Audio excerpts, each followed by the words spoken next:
Students at IFM, it's a very diverse group.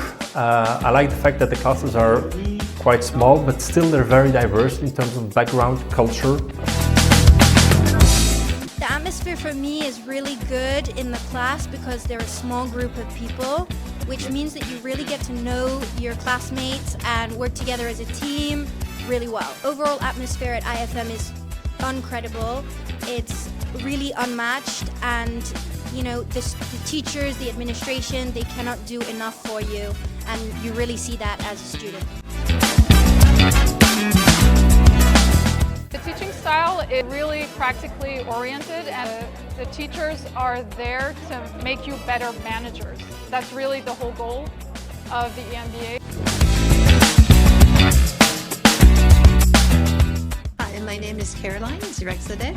I spent most of my career working in the watch industry, 28 years, and it culminated with my posting as CEO of the Swatch Group US and Canada and Caribbean. I felt that IFM really had everything from a very good and long tradition, but also to a very innovative curriculum.